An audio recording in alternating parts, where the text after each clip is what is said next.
court stood shocked. Manson's stunt was meant to contaminate the jury, who had been sequestered in a local hotel and had been banned from reading any news reports on the trial. Then Judge Charles Older began a painstaking examination of each juror. Judge Charles Older called a recess, and Manson's attorney, Irving Kanarick, motioned for a mistrial. The judge, Judge Older, didn't really know whether or not it would be a mistrial, and everybody was trying to avoid that. So he decided to question, voir dire, each of the jury members separately. As Judge Older questioned the individual jurors to see if they had been prejudiced by the headline, Manson grinned broadly at the court. The smile captured it so beautifully. Charlie was sitting there pulling the strings, manipulating the courtroom and what was happening inside. He was satisfied that day. He had won. Ultimately, Judge Older decided the trial would proceed. But Charlie Manson was just warming up. As the jury filed into the courtroom, the three female defendants stood up together and in sing-song unison chanted, "If the president thinks we're guilty, why go on with the trial?" He was running the show. Every time the three girls did something all in unison, that was his show. That was him telling them what to do. What was he trying to do, get a mistrial? I think he was just trying to show the world how much control he had and show the world who he really was. And, you know, he let his maniac out, you know. At Manson's command, the family even tried to silence a witness. I got death threats every day for 10 months and 4 days. Family member Barbara Hoyt lived at Barker Ranch in Death Valley in the fall of 1969. During that period of time before the arrests, Barbara overheard Susan Atkins boasting to another family member about killing Sharon Tate and the LaBiancas. She was very excited. You think she was describing a party. She enjoyed what she did. She really enjoyed it. Susan's confession spurred Barbara to run away from the Death Valley compound. She called police and said she wanted to testify for the prosecution. A short time later, the threats began. They threatened my family, they threatened me, they insinuated that other witnesses had been killed or will be killed. Family member Ruth Morehouse approached Barbara and tried to get her to reconsider testifying. She fed Barbara a hamburger with lettuce, tomatoes, and 10 doses of LSD. And I start getting higher and higher and higher. I wondered, I don't know what's wrong with me. Barbara had never taken LSD before. She became hysterical and ran through the streets. She eventually collapsed and ended up in the hospital. I know I lost consciousness. I remember where I was. There was a place that was gray, like a gray tunnel. And I had no body, I had no identity, I didn't know a name. I think I died. But then I kind of got thumped back into life again. For 2 weeks after the incident, she debated whether or not to testify.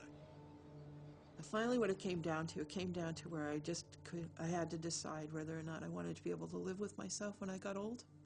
I decided the answer to that was yes, and then I knew what to do.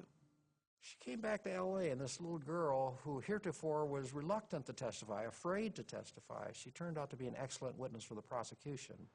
Hamburgers laced with LSD. All in a day's work covering the Manson trial. Then something really bizarre happened. It was Monday, November 25th, 1970. Closing arguments were set to begin. There was just one key element missing.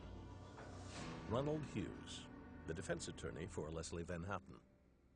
The trial and everybody involved had just gone through 9 months of the most bizarre occurrences, and then all of a sudden, Ronald Hughes doesn't show up. And immediately thought, well, the family did it. Charlie manipulated the girls. He told them to go out and kill Ronald Hughes. It was almost the only conclusion you could draw. The trial was in recess for a whole month, hoping to see poor Hughes come through the courtroom door. But after a month, Hughes was still a no-show. Judge Older had a monumental decision. Either declare a mistrial and chuck 5 months of work, or press on. There was a shadow hanging over the trial that we have to make this work, or will the American justice system not work? Because of the circus, because of the disruptive defendants and all that happened in the courtroom. And yet the judge was determined to make it work. Judge Holder decided to appoint a new lawyer for Leslie Van Houten. No sooner had the court convened than she was on her feet. As soon as he did, Van Houten stood up and howled in protest. Shouting, bailiffs moved in to put her in her chair. She struggled and hit a woman deputy, then slapped another, which could be heard at the back of the courtroom. The few minutes were chaotic. Other defendants joined in, and soon all were removed. So it was almost as if a day did not go by, which made it very interesting, that something new and crazy would happen. It's almost laughable. It was like a theater. Finally, on January 15th, 1971, the Manson trial went to the jury. After 7 months of trial, interrupted by constant disruption, the jury obviously feels no compulsion to rush its verdict. Bill Curtis, CBS News, waiting at the Los Angeles Hall of Justice. We had a bank of telephones on the outside, so you can imagine when the verdict came down, we were all rushing to get through this door. After 9 days, the jury rendered its verdict. Guilty, straight down the line. We all rushed for the door, ran for the phone. Phone was waiting, direct line. Within seconds, you're connected literally to the nation, and you deliver the verdict. The district attorney's office and I personally and the Los Angeles Police Department are very, very pleased with the verdict. That goes without saying. We're all very, very happy. Is this what you expected? Yes, definitely. All the ups and downs and the trials and the struggles and the story and the terrible facts. It was like America's worst bedtime story and horror story, and now it was over. 2 months after the verdict, the decomposed body of defense attorney Ronald Hughes washed up in a creek north of L.A. There were no obvious signs of foul play. The Ventura County coroner determined Hughes had been caught in a flash flood while camping and drowned.